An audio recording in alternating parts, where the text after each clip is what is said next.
അറേബ്യയിലെ മുഴുവൻ സുഗന്ധദ്രവ്യങ്ങളും മതിയാവുകയില്ല. ഈ മനുഷ്യന്റെ അല്ല, ഈ പുരുഷന്റെ കൈകൾ സുഗന്ധമാക്കാൻ സ്വന്തം മകൾക്ക് പോലും ഈ പുരുഷന്റെ മുന്നിൽ നിൽക്കാൻ വിശ്വാസമില്ലാതായിരിക്കുന്നു. ഭയപ്പെടുത്തുന്ന വർത്തമാന കാലത്ത് നിന്നുകൊണ്ട് പഴക്കത്തിന് മുഴക്കമുള്ള ഒരു യുദ്ധരാഗം ഓർത്തുപോകുന്നു. പ്രസിദ്ധമായ രാമായണ കഥയും വയനാട്ടിലെ രാമഭക്തിയും തീർച്ചയായിട്ടും ജ്യേഷ്ഠ രാവണ കണ്ടിരുവതും നിറച്ച് കണ്ടോളൂ.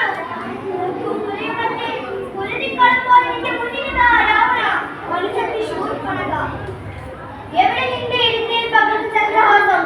ഒന്നുമില്ലേ രാവണ പൊന്നുപെണ്ണയുടെ ചോരയ്ക്ക് മറുപടി പറയാൻ? ശൂർപ്പണകേ, നിന്റെ ചോര തിളപ്പുള്ള ചോദ്യങ്ങൾ ഊണിലും മുളയ്ക്കും എന്നെ വേട്ടയാടുന്നു. ശാരദി രഥം ഒരുക്കി നിർത്തുക. മഹാരഥനായ മേഘനാഥനെ പുറകിൽ നിർത്തിക്കൊണ്ട് അവന്റെ അച്ഛൻ ഈ രാവണൻ പട നയിക്കും. അരുണയ്ക്ക് അച്ഛനല്ലോ? ഇന്ദ്രജിത്തിന്റെ അധികാരന്റെ അക്ഷകുമാരന്റെ മതിയോ? ഒരു പേര് കൂടി ഉച്ചരിക്കാൻ ബാക്കിയുണ്ടെന്ന് ദേവർഷി നാരദനല്ലേ പറഞ്ഞത്? നാരായണ നാരായണ ഹേ ഹേ രാവണപ്രഭു, അന്തിമ യുദ്ധത്തിന് ഒരുങ്ങിയിറങ്ങും മുൻപ് ഒരു രഹസ്യം ശുഭരഹസ്യം അറിയിച്ചു വരട്ടെ. അശോകവനിയിൽ കൊതിയോട് ഒളിപ്പിച്ചു വച്ചിരിക്കുന്ന ആ സ്ത്രീ രാമഭക്തിയായ സീത. അവൾ അങ്ങയുടെ മകളാകുന്നു. നാരായണ. സീതയുടെ അച്ഛൻ ഈ രാവണൻ സ്വന്തം മകളെ അന്തപുരത്തിൽ പട്ടമഹിഷിയായി കുടിയിരുത്താൻ ശ്രമിച്ച അച്ഛൻ. മോളെ സീതയെ, നിന്റെ അമ്മയുടെ വേദവതിയുടെ നിസ്സഹായമായ നിലവിളികൾ ഇപ്പോഴും എനിക്ക് കേൾക്കാം. അന്നയുടെ അഗ്നിപർവ്വതം പോലെ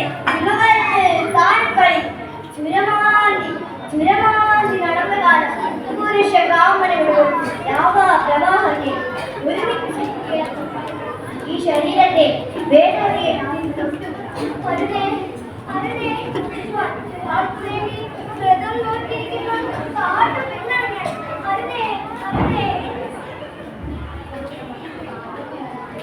വേദവതിയുടെ പ്രിയപുത്രി സീതയുടെ നിലവിളികൾ എന്നെ എന്നേക്കുമായി തോൽപ്പിക്കുകയാണല്ലോ.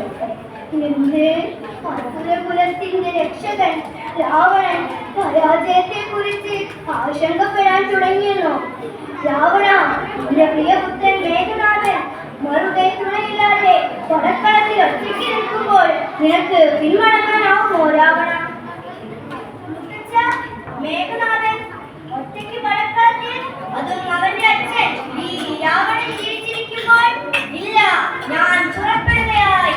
മുഴങ്ങട്ടെ കൊമ്പും കുഴലും ജയപേരിയും മസ്തകങ്ങൾ മുൻപിൽ, രഥങ്ങൾ ഉപമധ്യത്തിലായി അശ്വാരൂഢം, ഏറ്റവും പിറകിലായി കാലാൾ, എല്ലാറ്റിനും മുമ്പിലായി വിക്രമശക്ത പരാക്രമിയായ ഈ രാവണൻ. ആരാ വഴിമുടക്കി നിൽക്കുന്നത്? മേഘനാഥകുമാരനും. മകനെ മേഘനാഥ, ഈ അച്ഛന്റെ ഏത് പാപമാണ് മകനെ നിന്നെ മരണത്തിലേക്ക് തള്ളിയിട്ടത്? രാമ, പറ്റുമെങ്കിൽ പ്രതിരോധിച്ചോളൂ. ദേവവിലാസകനായ ഈ രാവണൻ കൽപ്പാരത്തിന്റെ കൈലാസത്തെ ഇരു കൈകളും കൊണ്ട് അമ്മാനമാടിയ രാവണന്റെ നേർക്കു നിൽക്കുക. നിന്റെ കൈകളും കണ്ണുകളും ലക്ഷ്യം പറന്നു പോകുന്നല്ലോ.